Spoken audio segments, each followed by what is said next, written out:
Assalamualaikum warahmatullahi wabarakatuh. Selamat siang, yang terhormat dosen pembimbing kami Bapak Muhammad Rizky Ramanda, STP MTP. Terima kasih sudah memberi waktu dan kesempatan untuk kami melakukan presentasi. Perkenalkan kami dari kelompok tugas besar pengantar komputer dan software 2 TPB 15. Kami akan menjelaskan tentang menghitung nilai kalor beserta faktor-faktor yang mempengaruhinya. Sebelum itu, perkenalkan, saya Adinda Putri dengan NIM 121280106 dan bersama dua rekan saya yaitu Saya Salsabila Nurskia dengan NIM 121280097 dari Prodi Teknik Kimia.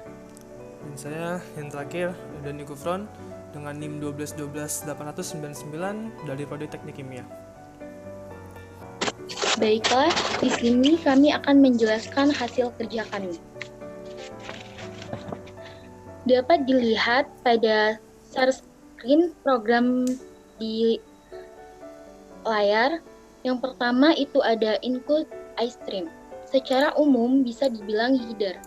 Nah, header ini dia itu akan berperan seperti daftar pustakanya dari isinya kalau di makalah. Jadi nanti itu iStream ini yang akan menyimpan semua fungsi yang ada seperti fungsi float, integer, sit-out, sit-in yang nantinya tersimpan di iStream ini. Selanjutnya itu ada using namespace std. Merupakan sebuah standar namespace yang nantinya namespace ini akan dipanggil oleh usingnya untuk digunakan oleh program. Jadi inti dari adanya using namespace ini untuk lebih mempermudah penulisan code di program ini. Selanjutnya itu ada in main, yaitu merupakan fungsi yang pertama akan dieksekusi sama programnya.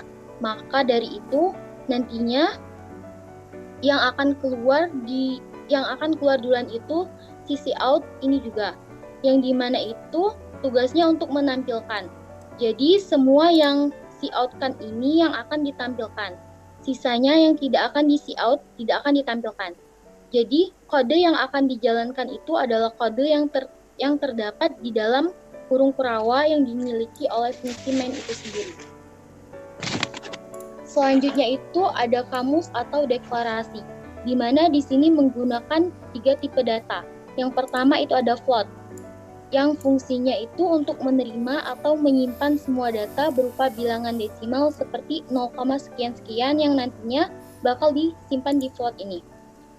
Sedangkan yang kedua itu ada integer. Integer ini kebalikan dari float, di mana di sini akan menyimpan semua data berupa bilangan bulat. Jadi kalau misal kita masukin nilai 0,5, yang kebaca bakalan 0-nya aja, sedangkan 5-nya nggak bakal kebaca. Yang ketiga itu ada string. String ini fungsinya untuk menyimpan semua data yang berupa kalimat kata, simbol, juga bisa, atau jelasnya lebih ke huruf, kalimat, ataupun kata. Nah, di mana setiap penulisan string ini harus diapit dengan petik 2.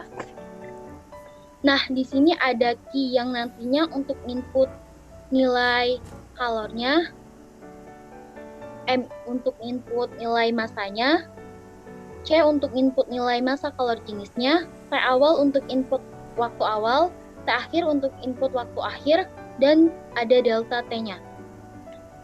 Pilih ini untuk kita nantinya milih mau nyari apa, nyari kalor kah, nyari massa jenis, ataupun suhu awal dan yang lainnya.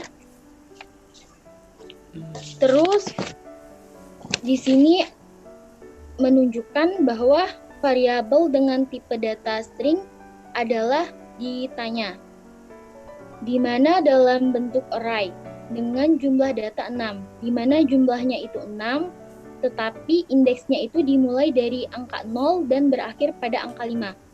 Jadi jumlahnya itu ada 6, tetapi indeksnya itu dimulai dari angka 0 dan berakhir pada angka 5. Selanjutnya akan dijelaskan oleh rekan saya. Baik, saya akan mengambil alih presentasi ini. Jadi untuk barisan pembuka yang dimulai dari see out, ini untuk tampilan pembuka. Pada screen yang saya blok ini, pada baris 10 dan baris 12 ini cout sendiri memiliki fungsi untuk menampilkan hasil yang dituliskan pada display program pada saat program dijalankan.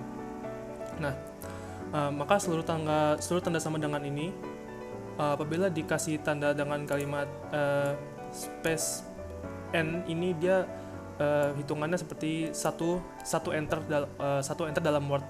Jadi melengkap satu baris ke bawah. Dan kalau 2 kali space n /n berarti dia 2 kali enter begitu dalam program.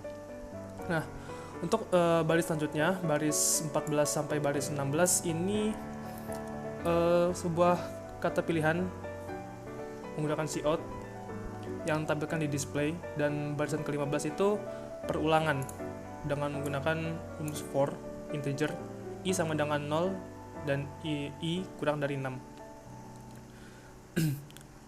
Untuk barisan ke-19 ini aksi do, melakukan aksi, dan barisan 20 ini nilai apa yang ingin dicari begitu. Pada dasarnya untuk barisan ke-20 ini ke barisan 21 untuk melakukan perintah. Dalam case 1 yang dalam case 1 yang dibuat ini pada baris ke-22 ya, 22 menggunakan nilai 1. Maka program itu akan menampilkan perintah untuk memasukkan nilai M, C, dan delta T. M, C, dan delta T. Maka rumus yang didapat untuk mencari rumus key adalah maka dikalikan M dikali dengan C dan dikali delta T.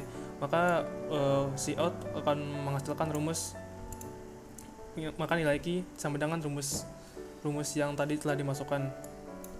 Untuk case 2 pada baris ke-29, case 2 baris ke-29 ini terdapat 2 kondisi itu kan. Jadi ketika pengguna memasukkan nilai 2 pada pilihan tadi ini, dia akan menampilkan rumus yang sebagai berikut untuk mencari massa, di mana rumusnya key dibagi dalam kurung C dikali delta T, maka menghasilkan nilai M atau nilai massa.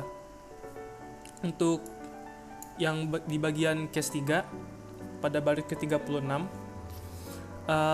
terdapat case yang memiliki kondisi pilihan 3. Saat pilihan ini kita masukkan angka 3 begitu, maka dijalankan case ini. Nah, untuk case 3 ini pengguna akan mencari nilai rumus C, rumus color, rumus C dengan rumus key dibagi dengan M dikali delta T begitu. Setelah dihitung, program ini akan menampilkan hasil dari perhitungan yang saya blok ini di baris ke-41. Maka didapatkan rumus C dengan satuan joule per kilogram kalor. Untuk case selanjutnya 456 akan dibacakan oleh rekan saya Salsabila Nuriskia, dipersilakan. Oke, jadi untuk pada case keempat itu terdapat pada baris ke-43. Jadi case 4 itu tuh digunakan untuk memasukkan nilai key M dan C. Nah, sedangkan pada baris ke-44 sampai 46 itu menggunakan sin dari variabel key M dan C sendiri. Untuk semua nilai bakalan dimasukin dan dihitung dengan rumus variabel rumus delta T. Jadi rumus delta T itu key dibagi massa dikali C. Jadi setelah dihitung, maka program itu bakalan menampilkan tampilan yaitu maka nilai delta T sama dengan hasilnya dan diiringi dengan satuan C. Lalu kemudian di break agar tidak tercampur dengan kasus selanjutnya. Pada case kelima sendiri, kita bakalan memasukkan nilai M, C, dan T akhir yang terdapat pada baris ke-51 hingga 54. Jadi kalau semua nilainya udah dimasukin, itu bakalan dihitung menggunakan rumus delta T sendiri. Tadi rumus delta T sama dengan Q per M dikali C. Jadi kalau udah dihitung, maka nilai dari rumus delta T tadi bakalan dikurangin sama variabel T2 atau T akhir dalam variabel rumus TA atau T awal. Dan kemudian akan menampilkan hasil dari perhitungan, yaitu maka nilai T awal sama dengan kemudian rumus TA dan diakhiri dengan C atau suhu atau Celsius, dan kemudian diakhiri dengan break agar tidak tercampur pada case selanjutnya. Jadi selanjutnya pada case ke-6 yaitu pada baris ke-59 case di sini kita akan mencari nilai dari T akhir, yaitu TF kalau misalkan di program. Jadi caranya yaitu kita memasukkan nilai-nilai dari Q, M, C, dan T awal yang terdapat pada baris ke-60 hingga 63. Lalu setelah itu kita bakalan menghitung dengan rumus delta T pada awalnya. Jadi rumus delta T sama seperti tadi, Q per M dikali C. Dan setelah itu baru kita hitung nilai rumus delta T tadi akan ditambah dengan variabel T1 di dalam variabel rumus TF atau T akhir, yang itu pada baris ke-65.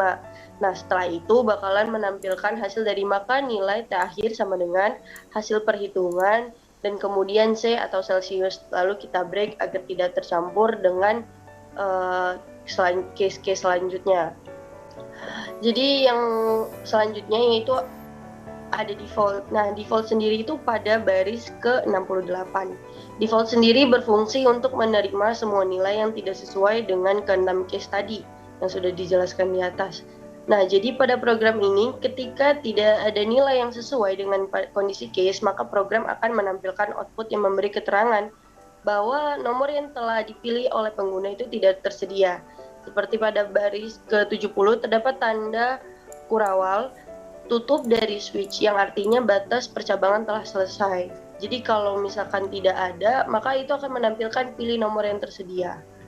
Selanjutnya, pada baris ke-71 itu terdapat perulangan while yang merupakan sambungan dari perulangan do pada baris ke-19 tadi. Dengan kondisi nilai dari variabel pilih itu harus kurang dari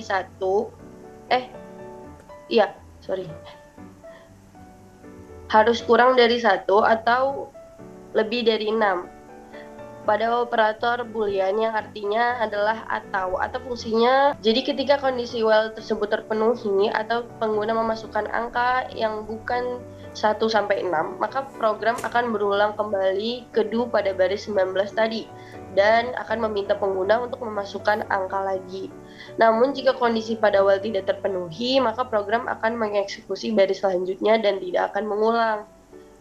Nah, jadi ketika program itu sudah tidak berulang, maka akan menampilkan tampilan akhir seperti pada baris ke-73 hingga 75, yaitu bertuliskan program berakhir. Itu pada fungsi cout, pola ini sama dengan pola pada tampilan awal pembuka, namun hanya berbeda tulisannya. Jika pada pembuka tadi, pada baris pertama, tampilan pembukanya akan menampilkan tulisan menghitung kalor beserta faktor yang mempengaruhinya. Jika yang di akhir akan bertuliskan program berakhir. Baik, sekian presentasi penjelasan dari kami. Kami akhiri. Wabillahi taufiq wal hidayah. Wassalamualaikum warahmatullahi wabarakatuh.